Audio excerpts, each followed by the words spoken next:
Good morning student. आज हम BSTC first year में शिक्षा के उद्देश्य, ज्ञान तथा पाठ्यचर्या के अंतर्गत आज हम अध्ययन करेंगे अंतर्दृष्टि द्वारा सीखने का सिद्धांत, यानी व्यक्ति किस प्रकार अपनी सूझ का इस्तेमाल करके या अपनी अंतर्दृष्टि के द्वारा किस प्रकार सीखता है। सबसे पहले हम देखते हैं इसके प्रतिपादन।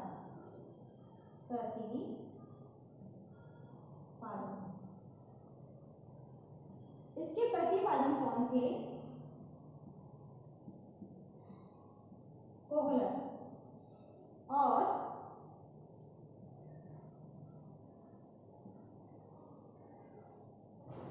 गैस्ट्रोलॉजी। ठीक है, तो इसके प्रतिपादन थे कोहलर और गैस्ट्रोलॉजी। यानी इसका देखें हम तो जो प्रतिपादन है वह गैस्ट्रोलॉजी ने किया था और इसके जो प्रमुख प्रवर्तक थे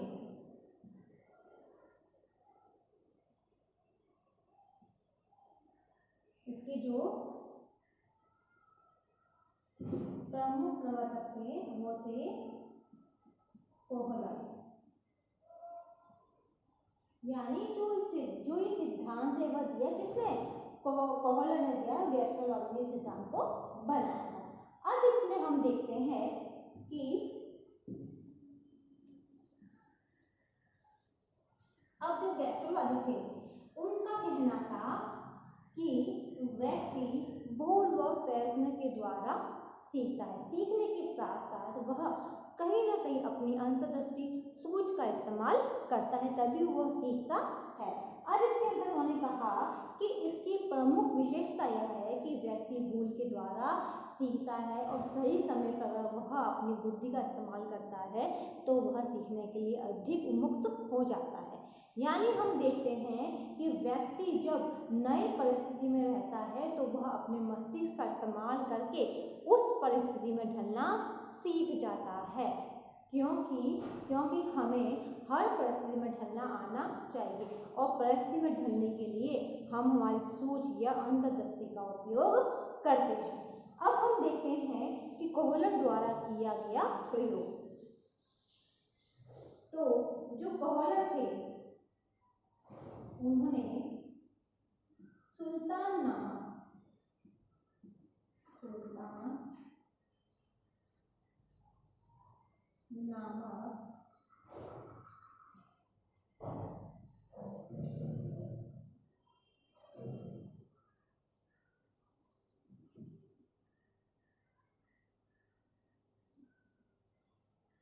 चिंपैंजी पर प्रयोग किया।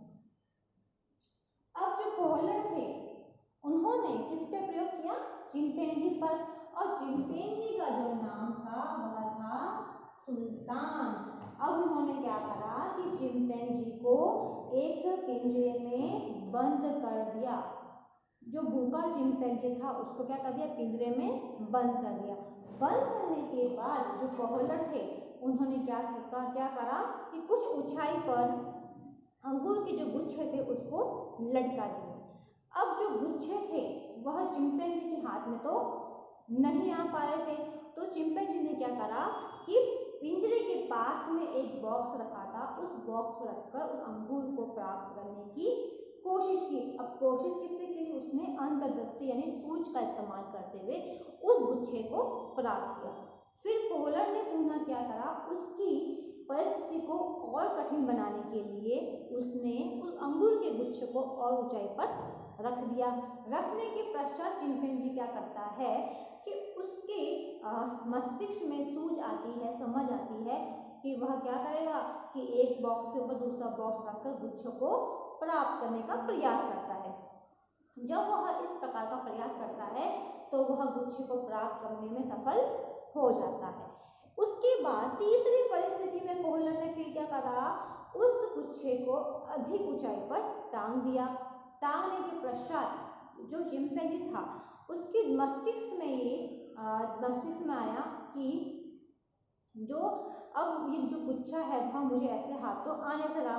तो क्या होता है कि पिंजरे में और दो लकड़ियां पड़ी थी, तो उसने क्या करा कि उस लकड़ी को जोड़कर उस पर चढ़कर अंगूर के गुच्छों को प्राप्त करने की कोशिश की। कोशिश करते करते वह सफल हो जाता है। यानी उसको सफलता कैसे प्राप्त हुई, अपनी सूझ से, अपनी समझ से उसने उस परिस्थिति को सरल बनाना सीख लिया। उसके पश्चात अगर हम देखते हैं तो उस अंगूर के गुच्छे कहे या हम कहे केले के जो गुच्छे थे उसको प्राप्त करने में सफल हो जाता है। इसके बाद कोहलर ने क्या करा, दूसरा प्रयोग किया। कोहलर ने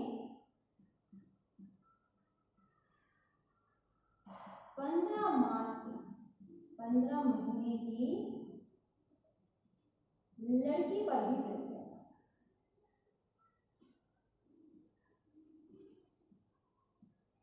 किया। अब जो कोहलर है वो क्या करता है, इस लड़की के सामने खिलौना रख देता है, खिलौना रख देता है। तो एक तरफ तो कोहलर क्या करता है, खिलौना रख देता है, एक तरफ कोई कठिनाई कोई समस्या उसके सामने रख देता है। तो लड़की क्या करती है, उस खिलौनों को प्राप्त करने के लिए जो उसके सामने कठिनाई आई है उसको पार करते हुए घूमकर उस खिलौने को प्राप्त कर लेती है। यानी उस लड़की को पता चल जाता है कि जो मेरी तकलीफ है, जो मेरी समस्या है, कठिनाई, उसको पार करके मुझे खिलौने को प्राप्त करना है। तो वह भी अपनी सूझ, अपनी समझ से उस खिलौने को प्राप्त करने का पूरा प्रयास कर लेती है। उसके बाद अगर हम देखें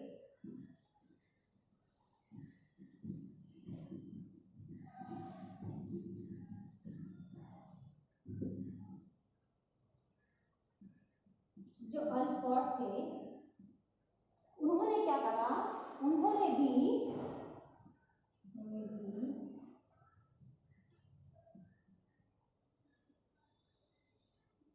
कोहलर के समान प्रयोग किया,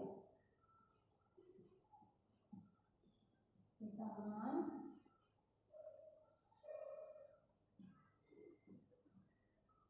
प्रयोग किया। अब जो अल्पॉट थे उन्होंने क्या करा, कोहलर के समान ने भी प्रयोग कर दिया। उन्होंने 44 बच्चे लिए। कितने लिए, 44 बच्चों पर प्रयोग किया।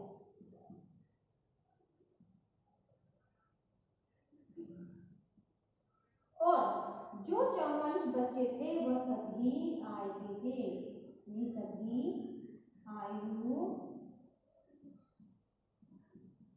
वर्ग के बच्चे, सभी आयु वर्ग के बच्चों पर उन्होंने प्रयोग किया। उन्होंने क्या कहा कि सामने जो अलमारी रखी थी, उसमें बहुत सारे खिलौनों को रख दिया।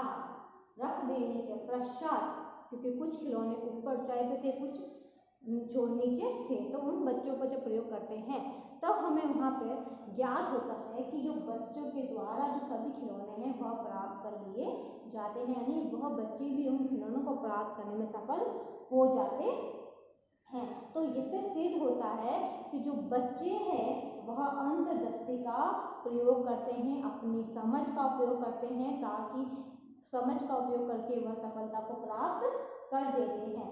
अब हम देखते हैं, तो ये था इसके प्रयोग जो कोहलर और गैस्ट्रो आदि ने चिंपैंजी पे किया, बच्चों पे कोहलर ने किया, ठीक है।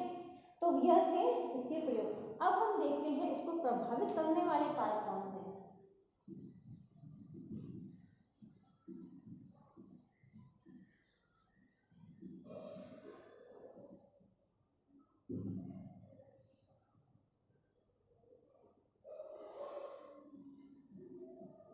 अंतर्दृष्टि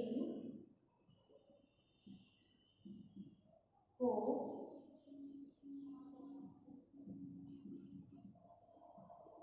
विभिन्न कारक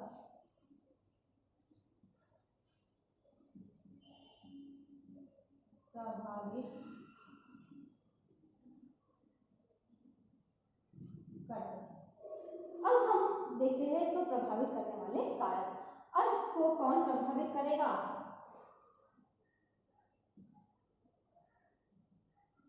मनुष्य की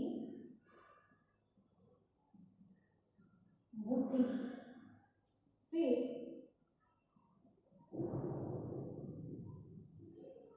अनुभव,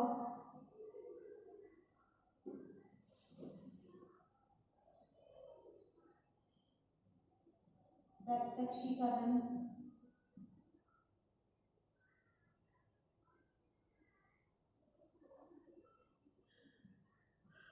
प्रज्ञाभूत का प्रयोग होता है। अब हम देखते हैं तो इन चारों के बिना जो सीखना है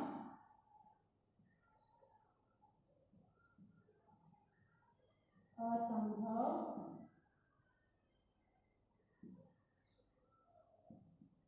हो जाता है, क्योंकि अगर हम देखें तो सीखने के लिए व्यक्ति की बुद्धि का होना भी आवश्यक है, उसका अनुभव होना भी है, प्रत्यक्षीकरण जो प्रत्यक्ष रूप से देखता है उसका होना जरूरी है, और प्रयत्न प्रयास के द्वारा भूल के द्वारा जो प्रयोग किए जाते हैं उनका होना भी आवश्यक। अगर यह चारों चीज काम में ना ली जाए तो छात्र सीख नहीं सकता है, सीखना असंभव हो जाता है।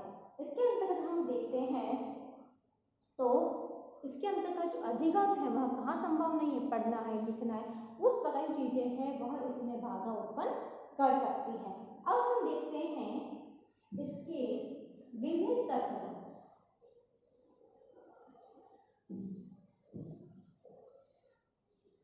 अब इसके तत्व क्या है? पहला तत्व है लक्ष्यों का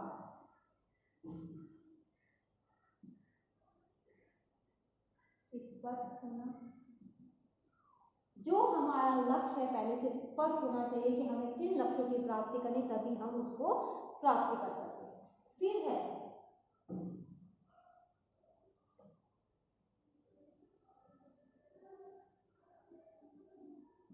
सामान्यीकरण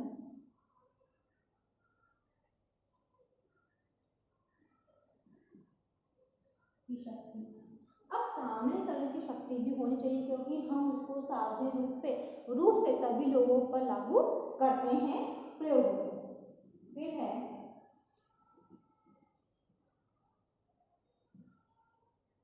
सीखने का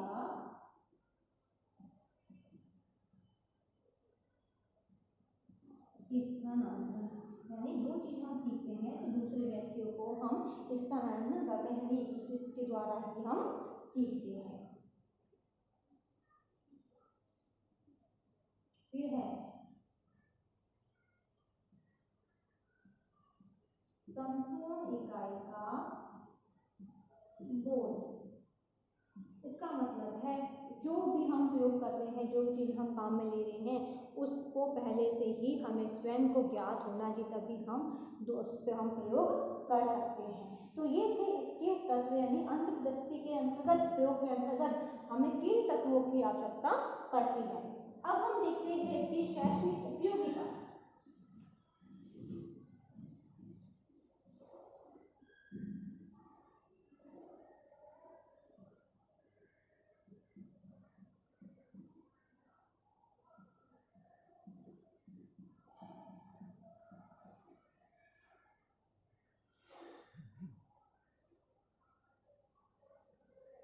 ठीक है कि इसकी शैक्षणिक उपयोगिता क्या है? सबसे पहली उपयोगिता है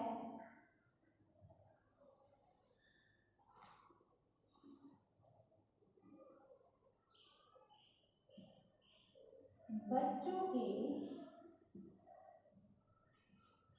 कार्य करने की रुचि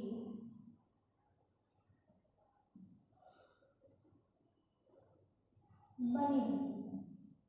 इसके अंतर्गत हम देखते हैं कि जो छात्र कार्य करने उसकी रुचि इसके अंतर्गत बनी रहती है, क्योंकि उनमें समय समय पर अगर हम इस चीज़ का उपयोग करते हैं तो सीखने की जो प्रक्रिया है उसमें किसी प्रकार की बाधा उत्पन्न नहीं होती।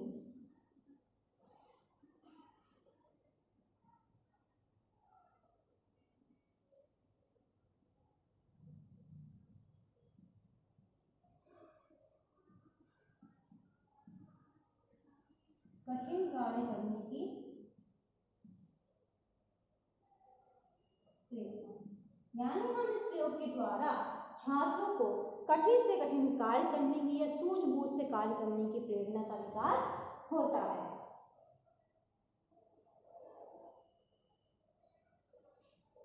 अधिक कार्य करने को प्रोत्साहित, इस प्रयोग के माध्यम से छात्रों को अधिक से अधिक कार्य करने के लिए प्रेरित किया जाता है, जिससे छात्र अधिक कार्य के लिए उन्मुक्त हो पाते हैं। तो ये थी इसकी शैक्षणिक उपयोगिता। अब इससे संबंधित आज का गृह कार्य है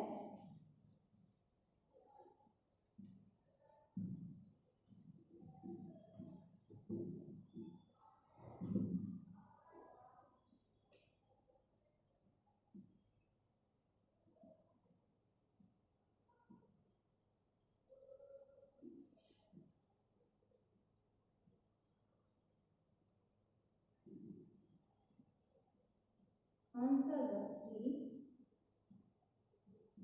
द्वारा सीखने के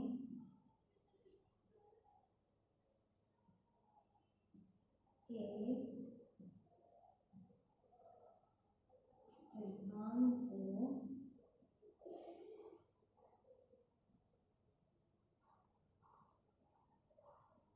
समझाइए। अंतर्दृष्टि द्वारा सीखने के सिद्धांत को समझाइए। ये क्वेश्चन आपको आपकी नोटबुक में उतारना है।